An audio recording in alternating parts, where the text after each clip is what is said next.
जैसा कि आप सभी लोगों को पता है कि एप्पल ने हाल ही में अपनी आईफोन 15 सीरीज लॉन्च कर दी है और आपको जानकर खुशी होगी कि इस फोन में जो नेविगेशन सिस्टम यूज किया गया है वो पूरी तरह इंडियन है।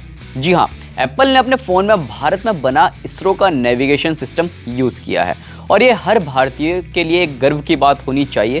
जैसा कि हम सभी जानते हैं कि एप्पल अपनी बेस्ट सर्विसेज के बारे में जाना जाता है और इस बीच एप्पल ने भारतीय नेविगेशन सिस्टम वाला चिपसेट चुनकर एक बार फिर सबको चौंका दिया है।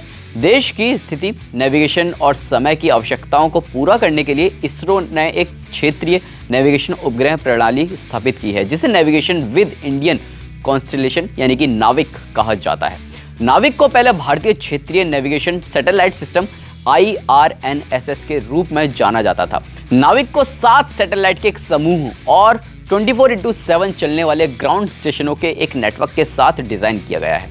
ग्रुप की 3 सैटेलाइट को यानी कि 32.5 डिग्री ईस्ट, 83 डिग्री ईस्ट और 129.5 डिग्री ईस्ट पर जियोलॉजिकल ऑर्बिट में रखा गया है। ग्राउंड नेटवर्क में control room, accurate time range और सर्विलांस स्टेशन, 2 तरफा रेंजिंग स्टेशन आदि शामिल हैं इस पूरे नाविक के जो सैटेलाइट समूह है उसमें। इसे काफ़ी एडवांस टेक्नोलॉजी के साथ भी बनाया गया है।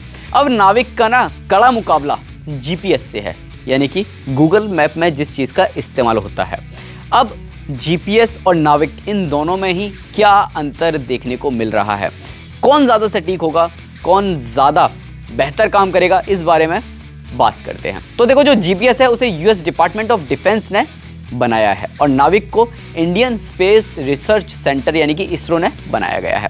अब इन दोनों के कवरेज की बात करें तो देखो, जो GPS है वो पूरा वैश्विक रूप से कवरेज देता है यानी कि ग्लोबल कवरेज है और जो नाविक है वो सिर्फ स्थानीय रूप से इंडिया में ही चलेगा यानी कि लोकल है। और टाइप ऑफ सैटेलाइट यूज्ड जो हुई हैं इनके बारे में बात करते हैं। जो GPS है उसमें आपको जियो सिंक्रोनस सैटेलाइट का इस्तेमाल देखने को मिलता है और नाविक में जियोस्टैटिक सैटेलाइट का इस्तेमाल देखने को मिलता है।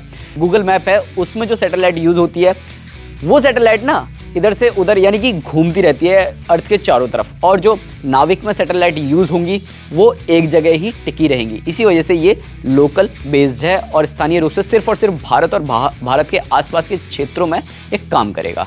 अब कितनी सैटेलाइट्स यूज की जा रही हैं? देखो, जो GPS है उसमें आपको 31 सैटेलाइट का इस्तेमाल देखने को मिल जाता है क्योंकि वो ग्लोबल है और नाविक लोकल है, तो इसी वजह से इसमें सिर्फ 7 सैटेलाइट का ही इस्तेमाल किया गया है।